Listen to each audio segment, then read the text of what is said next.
আমার নবীকে যখন মক্কার কাফেররা আটকে দিল, 1400 সাহাবা নিয়ে আমার নবী যখন মক্কায় যাচ্ছিলেন, হযরতে আবু বকর সিদ্দিক রাদিয়াল্লাহু তাআলা কান্না করছিলেন, ইয়া রাসূলুল্লাহ, আমি নিজের বাড়িতে যাব না, নিজের ব্যবসা প্রতিষ্ঠানে যাব না, শুধু একটু কাবা ঘরটা দেখে চলে আসব, একটু যাওয়ার ব্যবস্থা করুন।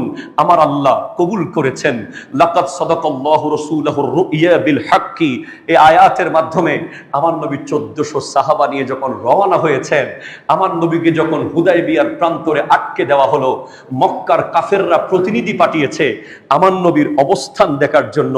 উরওয়া বিন মাসউদ রাদিয়াল্লাহু তাআলা আনহুকে, উনি পরে মুসলমান হয়েছিলেন, উনি এসে দেখে আমার নবীর সামনে 1400 সাহাবা বসা, নীরব, নিস্তব্ধ, প্রিন্ট অফ সাইলেন্ট চলছে। ওরা সবাই সামনে হাত বাড়িয়ে রেখেছে। তখন উরওয়া বিন মাসউদ যখন মক্কায় চলে গেল, বলে কি দেখেছো? বলে খোদা কি কসম, আমি তোমাদের পক্ষ হয়ে কাইসারের দরবারে গিয়েছি, কিসরার দরবারে গিয়েছি, তবে মুহাম্মদ আরবি সাল্লাল্লাহু আলাইহি ওয়াসাল্লামের মতো এমন জাত আমি আর দেখি নাই। বলে মাত্র 6 বছর আগে এখান থেকে যে ইয়তীম মুহাম্মদ গিয়েছিল, তার এমন কি পরিবর্তন হয়ে গেছে? বলে আমি দেখলাম তার সামনে 1400 সাহাবা বসা, সবাই তার সামনে হাত দিয়ে রেখেছে। ইন তানাখামা নুখামাতান ইল্লা ওয়াকাত ফি কাফি রাজুলিন ফাদালাকা বিহা ওয়াজহাহু ওয়া জিলদাহু।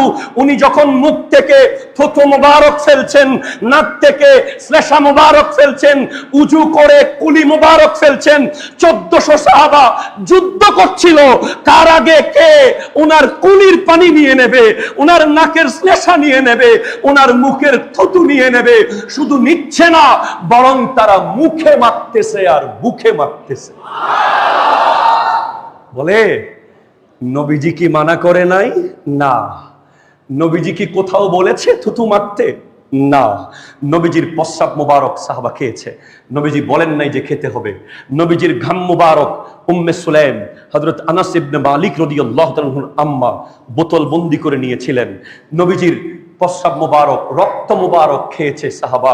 নবীজি যেখানে পায়খানা মুবারক সেরে এসেছেন, সেখানে এক সাহাবা গিয়ে পিছে পিছে দূরে দাঁড়িয়ে আছে নবীজি চলে আসলে বরকত নেওয়ার জন্য।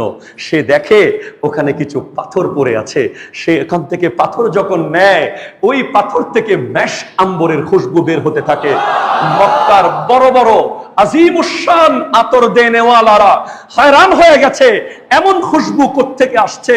বলে এটা নবীজির পায়খানা মুবারকের বরকত। আমি জশ্নে জুলুসে ঈদে মিলাদুন নবীর ব্যাপারে যারা প্রশ্ন তোলে, তাদেরকে আমরা আজকে এই জুমার মিম্বর থেকে বলতে চাই যে কিয়ামত পর্যন্ত টাইম দেব। আপনি পৃথিবীর সমস্ত হাদিসের কিতাব থেকে বের করে দেখান কোথায় নবীজি বলেছে নবীজির থুতু মুবারক খেতে, কোথায় নবীজি বলেছেন নবীজির ঘাম মুবারক মুখে মুখে মাখতে, নবীজির শ্লেষা মুবারক মুখে মাখতে। তো উত্তর দিতে হবে আপনাকে, নবীজি বলেন নাই, এটা হলো ইশক। আরো জোরে বলেন সুবহানাল্লাহ। এটাকেই বলে ইশক। যেভাবে ওনারা বিনা দলিলে নবীজির থুতু মুবারক মুখে আর মুখে মেখেছে, সেভাবে আমাদের দলিল আছে আছে আছে। এরপরেও বিনা দলিলে আমরা জশ্নে জুলুসে ঈদে মিলাদুন নবী করে যাব, করতে থাকবো। হাত তুলে বলেন ঠিক।